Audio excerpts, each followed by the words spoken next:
শ্রীলা আচার্যের লেখা গল্প নীড়। সকালবেলা আজ ঘুম থেকে উঠতে একটু দেরি হয়ে গেল প্রান্তিক ব্যানার্জির। মা এসে ডাকল, বাবু ওঠ, কত বেলা হয়ে গেল। চোখ কসলাতে কসলাতে তাকায়, প্রায় 10টা বাজতে যাচ্ছে। প্রভা সিসি2তে ওয়েট করবে। চট করে উঠে ফ্রেশ হয়ে গাড়ি নিয়ে বেরিয়ে পড়ে। এর মধ্যে দুবার ফোন এসে গেছে। সময়ের ব্যাপারে সে বেশ পাংচুয়াল। সিসি2 এর সামনে পৌঁছে গাড়িটা পার্কিং করে ফোন করে প্রভাকে। প্রভা জানায় মিনিট 10-এর মধ্যেই পৌঁছে যাচ্ছে। প্রান্তিক ব্যানার্জি একটি রাষ্ট্রায়ত্ত ব্যাংকের উচ্চপদস্থ কর্মী, বয়স 45 ছুঁই ছুঁই, দেখতে সুপুরুষ, প্রায় 5 ফুট 8 ইঞ্চি লম্বা। যে কোনো মেয়েই প্রেমে পড়ার জন্য যথেষ্ট। প্রভা এসে হাজির। প্রভা বসু, পেশায় কলেজের প্রফেসর, বর্তমানে স্বামীর সাথে সেপারেটেড। ছেলে আছে, ক্লাস 12-এ পড়ে। প্রান্তিক ব্যানার্জি অবশ্য এখনও অবিবাহিত, এখনও উপযুক্ত মেয়ে খুঁজে পাননি বিবাহ বন্ধনে আবদ্ধ হবার জন্য। বেশ ডেটিং করেই চলে যাচ্ছে ওনার তথাকথিত লাইফস্টাইল। প্রভা বসু ছাড়াও আরও কয়েকজন আছে যাদের সাথে ছুটির দিনগুলো বেশ উপভোগ করেন, তাই বিয়ে করার প্রয়োজন বোধ করেন না। তবে আরও একটি জায়গা আছে যেখানে সপ্তাহান্তে কিছুটা সময় কাটান, সেটি হলো নীড়। নীড় হচ্ছে একটি অনাথ আশ্রম। প্রচুর ছোট ছোট বাচ্চা, যাদের নিয়ে মোটামুটি ভালোই সময় কেটে যায় রবিবারের সকাল থেকে বিকেল অবধি। নীড়ের জন্য আর্থিক সাহায্যও বেশ করে থাকেন। বয়স বাড়লেও এই শিশুগুলোর জন্য ওনার একটা অদ্ভুত টান, তাই রবিবার কোনো কাজ রাখেন না। বলা যায় এই একটা দিন নো ডেটিং। এখানে একদিন বয়স থেকে মোটামুটি 16-17 বছর বয়স অবধি ছেলে মেয়ে থাকে। বড় ছেলে মেয়েদের জন্য বেশ কিছু কাজের ব্যবস্থা, যাতে ওরা আত্মনির্ভরশীল হতে পারে।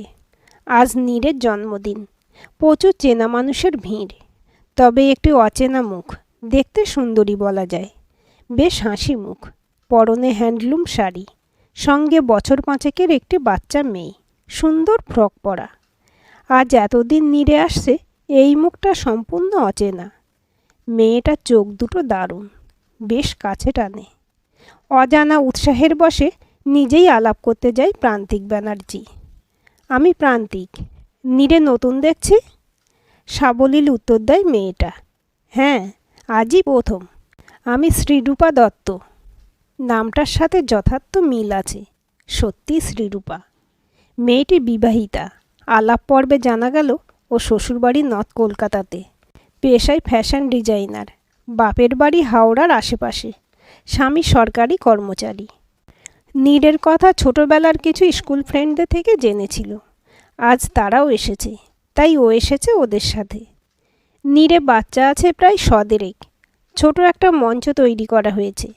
বাচ্চারা নাচ গান করছে, সুন্দর পরিবেশ। প্রান্তিক ব্যানার্জি মহিলা মহলে বেশ জনপ্রিয়। কিন্তু আজ শ্রীরূপাকে দেখার পর কোথাও যেন একটু অন্যরকম ভালো লাগা তৈরি হয়েছে। সোহিনী মাইকে অ্যানাউন্স করে, এবার গান গাইবে নীড়ের নতুন সদস্যা শ্রীরূপা দত্ত। বহুদিন গানের জগতের বাইরে, সোহিনীর জোড়াজুড়িতেই আজ নীড়ে আসা। মনে মনে বলে, এই মেয়েটা জ্বালিয়ে মারল তো। যাই হোক, গান শুরু হলো। অসম্ভব সুন্দর গলা। প্রান্তিক ব্যানার্জি আর চোখ ফেরানোর জায়গা পায় না।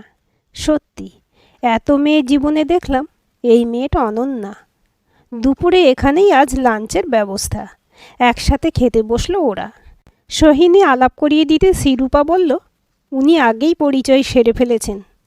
সোহিনী নীড়ের চেনা মুখ, বয়স 30-এর মধ্যে, বেশ চটপটে। পেশায় স্কুল শিক্ষিকা। নীড়ে নিয়মিত যাতায়াত করে। খাওয়া দাওয়া শেষ হতে শ্রীরূপার বাড়ি যাবার তারা। আজ বর বাড়িতে নেই। শ্রীরূপার বর মানে দেবাশিসের বদলি হয়েছে কিছুদিন আগেই, তাই রবিবারগুলো তেমন কাজ থাকে না। রান্নার মাসি সকালে রান্না সেরে যায়। সারাদিন মোটামুটি ফাঁকাই বলা যায়। তাই সোহিনী নীড়ের কথা বলতে বেশ আগ্রহ ভরেই আসার উৎসাহ দেখায়। নীড় থেকে বেরিয়ে ট্যাক্সি ডাকে শ্রীরূপা। প্রান্তিক লক্ষ্য করে নিজেই গাড়ি নিয়ে এগিয়ে আসে। চলুন, আমিও ওই দিকেই যাব, আপনাদের ড্রপ করে দেব। একটু ইতস্তত বোধ করে, কিছুটা ভেবে বলে, ঠিক আছে চলুন। গাড়িতে যেতে যেতে ফোন নম্বর আদান প্রদান হয়, যুক্ত হয় ফেসবুক আর হোয়াটসঅ্যাপে। প্রান্তিক জানায় বাড়িতে মা বাবা আছেন, বোন বিবাহিত, এখন প্রবাসী। শ্রীরূপা বলে, একটা ব্যক্তিগত প্রশ্ন জিজ্ঞেস করি? এখনও বিয়ে করেননি কেন? কোনো পুরনো সম্পর্কের জের নাকি এমনি? প্রান্তিক বলে, জীবনে প্রচুর মেয়ে দেখলাম, বউ হবার মতো মেয়ে দেখিনি। সবাই স্ট্যাটাস চায়, সংসার নয়। থামিয়ে দিয়ে শ্রীরূপা বলে, এটা ভুল। হয়তো আপনার কাউকে মনে ধরেনি, তাই বলে সব মেয়ে এমন এটা ভাবাও ঠিক নয়। গাড়ি এসে দাঁড়ায় শ্রীরূপার শ্বশুরবাড়ির সামনেই। শ্রীরূপা বলে, আসি, আঙ্কেলকে টাটা বলে দাও। ছোট্ট কুট্টুস টাটা বলে ঘরে ঢুকে যায়। আজ কিন্তু প্রান্তিক ব্যানার্জি একটু হলেও ধাক্কা খেয়েছে, মেয়েটাকে মনে ধরে গেছে। কিন্তু শ্রীরূপা বিবাহিত, সন্তানের মা, সুখী ছোট সংসার। খুব হিংসে হচ্ছে ওর বরের উপর। এই মেয়েটা অন্যরকম, আলাদা গন্ধ আছে। গাড়ির সিটটাই গন্ধ লেগে আছে এখনও। তবে মেয়েটা যথেষ্ট ছোট, কম করে বছর 15 তো হবেই। গাড়ি চালাতে চালাতে মুখটা ভেসে ওঠে। গানটা এখনও কানে বাজছে। আমি খোলা জানালা, তুমি ওই দক্ষিণা বাতাস। বাড়ি ঢুকে আজ আর কারোর ফোন অ্যাটেন্ড করে না। ভাবে মেয়েটাকে একটু ফোন করি, আবার ভয় পায় যদি কিছু মনে করে। আজই আলাপ, হ্যাংলামও হয়ে যাবে। এইসব ভেবে ঘরের ছোট বারান্দায় এসে দাঁড়ায়। সব চিন্তাভাবনার মাথা খেয়ে ফোন করেই বসে প্রান্তিক। কিন্তু ফোন ব্যস্ত। অনেকবার ট্রাই করে অবশেষে হোয়াটসঅ্যাপে মেসেজ পাঠায়, আমি প্রান্তিক, চিনতে পারছো তো? এক নিমেষে আপনি থেকে তুমিতে পরিণত হয় শ্রীরূপা। অপেক্ষা শ্রীরূপার উত্তরের। নিট থেকে ফিরে শ্রীরূপা দেবাশিসের সাথে ফোনে ব্যস্ত হয়ে পড়ে। ওইদিকে প্রান্তিক ব্যানার্জি অপেক্ষা করছে কখন একটা উত্তর আসবে। আজ অবধি বেশিরভাগ মেয়েই প্রান্তিকের স্মার্ট চেহারা আর স্ট্যাটাস দেখে গায়ে পড়ে ঘনিষ্ঠতা বাড়ানোর চেষ্টা করেছে। কিন্তু এই মেয়ে পুরো অন্যরকম। প্রান্তিক ব্যানার্জি অপেক্ষা করছে, মনে মনে ভাবছে এলেম আছে মেয়েটার। বারান্দায় দাঁড়িয়ে এই কয়েক মিনিটেই গোটা 5 সিগারেট শেষ করে ফেলেছে। কতগুলো অজানা আশঙ্কা মনের মধ্যে ঘুরতে থাকে প্রান্তিকের। যাদের সাথে ও ঘনিষ্ঠ তারা প্রায় সবাই ডিভোর্সি অথবা বয়সের জন্য বিয়ে করেনি। শ্রীরূপা তো সম্পূর্ণ ভিন্ন, স্বামী মেয়ে নিয়ে সুখী সংসার। এই ভালো লাগার কি কোনো দাম সে দেবে? মাথায় অনেকগুলো প্রশ্ন ঘুরপাক খাচ্ছে বারবার। আবার একটা সিগারেট ধরাতেই ফোনে মেসেজ টোন বেজে ওঠে। হ্যাঁ, চিনতে পারছি। একটা স্বস্তির নিঃশ্বাস ফেলে প্রান্তিক লেখে, আমরা কি বন্ধু হতে পারি? উত্তর আসে, বন্ধু হওয়া যেতেই পারে, একটু ব্যস্ত আছি। যদি রাতে ফ্রি থাকেন তো 9টা নাগাদ কথা বলবো। এখন কুট্টুসকে নাচের স্কুলে নিয়ে যাব। প্রায় 8:30 বাজে। কুট্টুসকে নিয়ে বাড়ি ফেরে শ্রীরূপা। ওকে খাইয়ে ঘুম পাড়িয়ে ঘরের কাজ মেটাতে প্রায় 9:45 বেজে গেল। শ্বশুর শাশুড়িকে খেতে দিয়ে নিজের কিছু কাজকর্ম শেষ করে ঘরের আলোটা নিভিয়ে বিছানায় যায় শ্রীরূপা। ফোনটা হাতে নিয়ে নেট কানেক্ট করতেই প্রচুর মেসেজ। একে একে রিপ্লাই দিতে থাকে। চোখে পড়ে প্রান্তিক নামটা। ছোট একটা পিং করে চুপ করে থাকে শ্রীরূপা। সঙ্গে সঙ্গে উত্তর আসে, এখন রাত 11টা, আমি সেই 9টা থেকে অপেক্ষা করছি। শ্রীরূপা একটু অবাক হলেও মনে মনে বেশ অগোছালো হয়ে পড়ে। লোকটা সত্যি আকর্ষণীয়, প্রথম দেখাতেই নজর করার মতন। যাই হোক, বন্ধুত্বের শুরুতেই যতটুকু কথাবার্তা হওয়া দরকার ঠিক ততটা কথা হয়ে আজকের জন্য কথোপকথন শেষ হয়। আজ সকালের মেজাজ বেশ ফুরফুরে প্রান্তিক ব্যানার্জির। সকাল সকাল তৈরি হয়ে বেরোতে হয়। সোমবারের সকালটা একটু ব্যস্ত থাকে প্রান্তিক। ব্যাংকের প্রচুর কাজ থাকে। তার ফাঁকেই শ্রীরূপাকে সুপ্রভাত জানায়। সকালটা শ্রীরূপারও বেশ তাড়াহুড়োতে কাটে। সকালে কুট্টুসকে স্কুলের জন্য তৈরি করে স্কুলে পৌঁছানো, বাড়ি ফিরেই অফিসে ছোটা। সারাদিনের ব্যস্ততার শেষে সন্ধেবেলা প্রান্তিকের ফোন, এই যে ম্যাডাম, অফিস ছুটি হয়ে গেছে? উত্তর আসে, 7টার আগেই নো ছুটি। প্রান্তিকের ব্যাংক থেকে বেরোতেও 7টা বাজবে। ভাবে আজ একটু আগেই বেরিয়ে মেয়েটার সাথে একটু দেখা করলে মন্দ হয় না। মনের না হ্যাঁগুলোকে বাক্সবন্দি করে রেখে গাড়ি নিয়ে বেরিয়ে পড়ে প্রান্তিক। আগের দিন শ্রীরূপার অফিসের ঠিকানা জেনেছিল। কিছু না বলেই অফিসের কাছে গিয়ে শ্রীরূপাকে ফোন করে, আমি কাছাকাছি আছি, তোমায় ড্রপ করে দেব? একটু হকচকিয়ে যায় শ্রীরূপা। লোকটার কি মাথা খারাপ নাকি? হঠাৎ একটা মেয়েকে একদিনের আলাপে হ্যাংলামো শুরু করেছে। তবে গাড়িতে গেলে বাসের ভিড়টা এড়ানো যাবে। রাজি হয়ে যায় শিরূপা। জানাই, ঠিক আছে, আপনার সাথেই ফিরব। শিরূপা বোঝে না উত্তরটা প্রান্তিকের মনে অন্যরকম খুশির আমেজ তৈরি করেছে। গাড়ি করে ফেরার সময় শিরূপা লক্ষ্য করে লোকটা বেশ বন্ধুত্ব জমে উঠতে থাকে। বাড়ি ফিরে কুট্টুসকে পড়াতে বসাতে হয়। রাত বাড়ে। সব কাজ শেষ করে শিরূপা নিজেকে এলিয়ে দেয় বিছানায়। চোখ বুজে প্রান্তিকের মুখটা ভেসে ওঠে। এতগুলো বছর দেবাশিসের সাথে ঘর করছে, তাও লোকটা আজও অচেনা। কিন্তু প্রান্তিক এই কয়েক ঘন্টায় খুব চেনা হয়ে গেছে। প্রান্তিক নিট থেকে সেদিন ফেরার পর প্রভা নন্দিতাদের একটু হলেও এড়িয়ে চলছে। আজ প্রান্তিক ব্যানার্জি বোঝে শিরূপাকে আগে দেখলে কবেই সংসারী হয়ে যেত। প্রভাদের মতো মহিলারা শুধু পুরুষ সান্নিধ্য চায়। পুরুষ বিছানাটা ওদের কাছে শুধু শারীরিক সুখ মেটানোর উপলব্ধি। শিরূপা এদের থেকে আলাদা। প্রভা নন্দিতারা একদিনেই শরীরের কাছে আসতে চায়। এই মেয়েটা দুদিন এত কাছে বসেও দূরত্ব বজায় রেখে চলছে। মেয়েটার বয়স অনেক ছোট, কিন্তু প্রভাদের মতো মহিলাদের থেকে অনেক এগিয়ে। রাতে বারান্দায় দাঁড়িয়ে সিগারেট খেতে খেতে ফোন করে শিরূপাকে। জানতে পারে ওরা দুদিন থাকবে না, দেবাশিসের কাছে যাবে। কুট্টুসের দুদিন ছুটি। একটু বিমর্ষ হয়ে পড়ে প্রান্তিক। তাহলে দুদিন কথা দেখা কিছুই হবে না? দুদিন যেন বড়ই ফাঁকা লাগে প্রান্তিকের। নন্দিতা সুস্মিতা কদিন ফোন করে যাচ্ছে, কিন্তু প্রান্তিক কোনো ফোনই রিসিভ করে না। অফিসের পর নিরে গিয়ে বসে থাকে। দুদিন কেটে গেল, আর কোনো ফোন মেসেজ নেই শিরূপার। নিজেকে দায়ী করতে থাকে প্রান্তিক। ভাবে বেশি দুর্বল হয়ে পড়েছে। একটা সংসারী মেয়ে কেনই বা প্রান্তিককে ভালোবাসবে? প্রায় 4 দিন হয়ে গেল। অফিসের পর নীর হয়ে রাত 10টায় বাড়ি ফেরে। রোজ ফোনটা দেখে, হতাশ হয়। আর একটা রবিবার। প্রান্তিকের আজ নীরে আসতে একটু দেরি হয়ে গেছে। নীরে পৌঁছে দেখে বাচ্চাগুলোর সাথে কুট্টুস। মনটা এক পলকে খুশিতে ভরে ওঠে। কিন্তু শিরূপা কই? কুট্টুস নিজের মনে বাচ্চাগুলোর সাথে খেলছে, ঠিক মায়ের মতন। মায়ের মতন চোখ। পাশে এসে দাঁড়ায় শিরূপা। এই যে, কেমন আছেন? কোনো সাড়া শব্দ নেই। তাই ভাবলাম হয়তো নীরেতেই দেখা পাবো। প্রান্তিকের মনে হচ্ছিল জড়িয়ে ধরে পরম আদরে ভরিয়ে দিক শিরূপাকে। আমি তোমায় শ্রী বলতে পারি? প্রশ্ন প্রান্তিকের। সদা হাস্যময়ী শিরূপার উত্তর, মানা তো করিনি। কথা শুরু হয়। আজ নীরে একটা সদ্য জন্মানো বাচ্চা এসেছে। শিশুটি ছেলে। কেউ নিজের আনন্দকে রাস্তায় লুটিয়ে দিয়ে গেছে। সকালে সোহিনী থেকে শুনেই ছুটে এসেছে শিরূপা। এতক্ষণ বাচ্চাটা ওর কোলেই ছিল। দেবাশিস কিন্তু নীরে আসা নিয়ে খুব একটা খুশি নয়। এমনকি শ্বশুর শাশুড়িও। তাদের মতে নাতনিকে ওইসব অজাত কুজাতের থেকে দূরে রাখাই ভালো। শিরূপা মানতে পারে না এই যুক্তি। ওরাও তো কারো সন্তান। জাতটা কী দিয়ে বিচার করে সেটাই বোঝে না শিরূপা। প্রান্তিক কিন্তু অনেক আলাদা। জাতের বিচার করার মতো মানুষ মোটেও সে নয়। প্রান্তিকের এই বোধগুলোই শিরূপার ওকে ভালো লাগার অন্যতম কারণ। দেবাশিস আর প্রান্তিকের বোধশক্তিগুলো ভিন্ন। প্রান্তিক অনেক উন্নত। দেবাশিস এখনও পুরাকালের ঘটোৎকচ ধরনের বিধানধারী পুরুষ। যতই শপিং মলের জামা কাপড় পরুক না কেন, মেন্টালিটি সেই টিকিধারী পুরোহিতের মতো।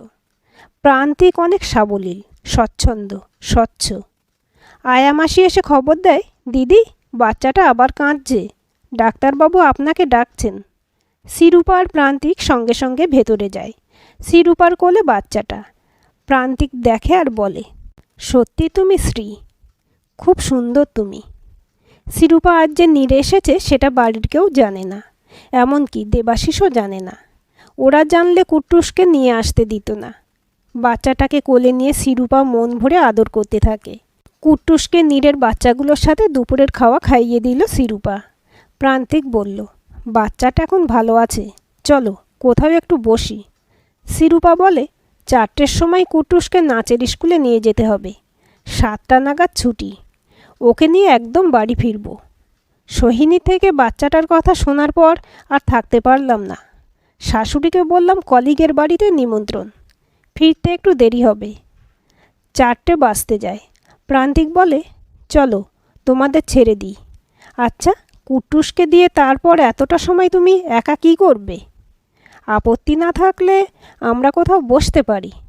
সিরুপারও ইচ্ছে করছিল প্রান্তিকের সাথে একান্তে কিছুটা সময় কাটাতে, তাই অরাজি হলো না। কুট্টুসকে নাচের স্কুলে দিয়ে ওরা কাছাকাছি একটা রেস্টুরেন্টে বসে। সারাদিন ঠিক করে খাওয়া হয়নি কারোর। খাবারের অর্ডার দিয়ে দুজনের গল্প শুরু হয়। সিরুপার সম্বন্ধে জানার প্রান্তিকের অসীম আগ্রহ। জানতে পারে সিরুপা মা বাবার একমাত্র সন্তান, খুব খোলামেলাভাবে বড় হয়েছে। সেই তুলনায় শ্বশুরবাড়ি বেশ আদি যুগে বিরাজ করে, এমনকি দেবাশিসও। সেখানে প্রান্তিকের বাবা রিটায়ার্ড ব্যাংক ম্যানেজার আর মা প্রফেসর ছিলেন। বোন বিদেশে থাকে, ওখানেই বর ছেলে মেয়ে নিয়ে সেটেলড। কথার মাঝেই সিরুপা ফোন করে বাচ্চাটার খবর নেয়। জানতে পারে বাচ্চাটা ভালো আছে, স্বস্তির নিঃশ্বাস ফেলে। আজ সারাদিন একসাথে প্রান্তিক আর সিরুপা। প্রান্তিক আজ অন্য জগতে। এটা ঠিক ডেটিং নয়, বেশ দায়িত্ববোধ কাজ করছে। 7টা বাজতে যায়, কুট্টুসকে আনতে যেতে হবে। গাড়িতে বসে প্রান্তিক বলে, আবার কবে দেখতে পাবো শ্রীকে? উত্তর আসে, আছি তো, কোথাও যাইনি। কুট্টুস আর সিরুপাকে বাড়িতে ছেড়ে বেশ খুশিতে বাড়ি ফেরে প্রান্তিক। ঘরে গুনগুন করে ঢুকতে অজন্তা দেবী বুঝলেন ছেলেকে কিছুটা অন্যরকম লাগছে। রোজ অফিস ফেরত নিড়ে যাওয়া শুরু করেছে। প্রভা নন্দিতার কথা উনি কিছুটা হলেও জানেন। এদের থেকে নীর অনেক সেফ বলেও তিনি মনে করেন। রাত 12। সিরুপা প্রতিদিনের মতন সব কাজ সেরে কুট্টুসের পাশে এসে শুয়ে আজ সারাদিনের স্মৃতিচারণ করে। বাচ্চাটাকে কোলে নিতেই আবার প্রথম দিনের মাতৃত্ববোধ অনুভব করছিল। প্রান্তিক মানুষটিও বেশ সমান তালে আজ বাচ্চাটার জন্য দৌড়োদৌড়ি করল। যদি রাস্তাতেই ফেলতে হয় তাহলে এরা জন্ম দেয় কেন? মনের মধ্যে হাজার প্রশ্ন ঘুরে বেড়াচ্ছে। সিরুপা জানে বাচ্চাটার কথা দেবাশিসকে বললে সে এগুলোকে ফালতু বকা মনে করবে। মনের দূরত্বটা যে অনেক বেশি, যা কমার থেকে বাড়ার সম্ভাবনাই বেশি। আজ কোথাও যেন প্রান্তিককে খুব আপন মনে হয়েছে, খুব কাছের। ভাবতে ভাবতে ফোনটা বেজে ওঠে। হ্যালো শ্রী, কী করছো? এই গলার স্বরটা শোনার জন্যই যেন অপেক্ষা করছিল সিরুপা। খুব ক্লান্ত লাগছে আর সিরুপার। কুট্টুস হবার পর থেকে দেবাশিসের সাথে হঠাৎ একটা দূরত্ব বেড়ে গেছে। প্রান্তিক আজ বেশি অন্তরঙ্গ হয়ে উঠেছে। ফোনের ওপার থেকে ঘন ঘন নিঃশ্বাসের শব্দে সিরুপার শরীরটা একটা কাঙ্ক্ষিত ভালোবাসায় ভরে উঠতে যায়। পাশে কুট্টুস ঘুমাচ্ছে। ফোনের ওপারে প্রান্তিক, এপারে সিরুপা। দূরত্ব শুধু এইটুকুই। সকাল হতেই সিরুপা ভাবে বাচ্চাটাকে একবার দেখে আসি। কোনোভাবে অফিস ছুটি নিয়ে হাজির হয় নীরে। প্রান্তিকে একটু বেলা হতে ফোন করে সিরুপাকে। জানতে পারে ও আজ নীরে এসেছে। প্রান্তিক বোঝে বাচ্চাটার জন্য মায়ায় পড়ে গেছে মেয়েটা। চোখের সামনে সিরুপা চোখ দুটো ভেসে ওঠে। সকালে অফিসে আসার আগেই মায়ের প্রশ্নগুলো সঠিক উত্তর দিতে পারেনি প্রান্তিক। অজন্তা দেবী ছেলের পরিবর্তন বেশ ভালোই লক্ষ্য করছেন। খাবার টেবিলে জিজ্ঞেস করে বসেন, রোজ রাতে কার সাথে কথা বলিস রে? মেয়েটা কে? একদিন বাড়িতে নিয়ে আয়। অজন্তা দেবী বোঝেন এই মেয়েটি প্রভাদের মতন নয়। প্রান্তিক ঠিক করে সিরুপা আর কুট্টুসকে একদিন বাড়িতে নিয়ে আসবে। সারা সপ্তাহ কাজের মধ্য দিয়ে কিভাবে চলে যায়, আবার একটা রবিবার। প্রান্তিক জানে সিরুপার কুট্টুস আজ নিশ্চয়ই নিরে আসবে।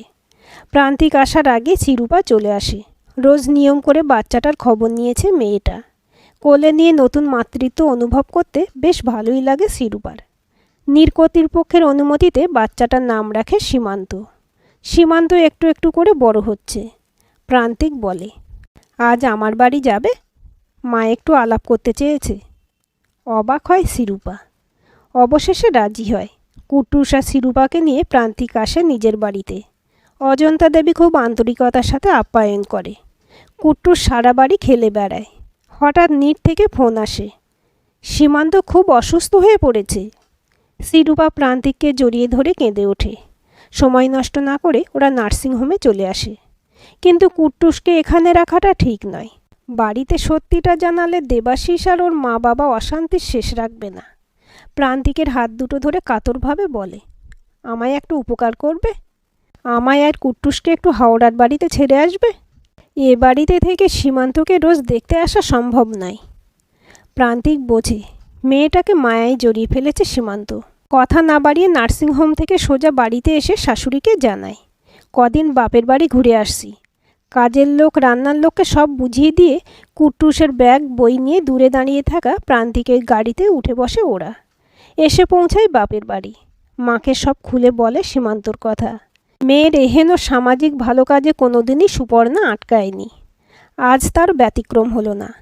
মেয়ের কথাবার্তায় বুঝলেন প্রান্তিক বেশ কাছের বন্ধু। কুট্টুসকে দিদার কাছে রেখে ফিরে আসে নার্সিংহোমে। সীমান্তর জ্বরটা নেমেছে, কিন্তু রাতে কাউকে থাকতে হবে বাচ্চার কাছে। কাঁচের ঘরের বাইরে বসে থাকে শিরূপা। অঝরে বয়ে যায় জল। প্রান্তিক আজ বোঝে প্রভা নন্দিতারা কোনোদিন শিরূপা হতে পারবে না।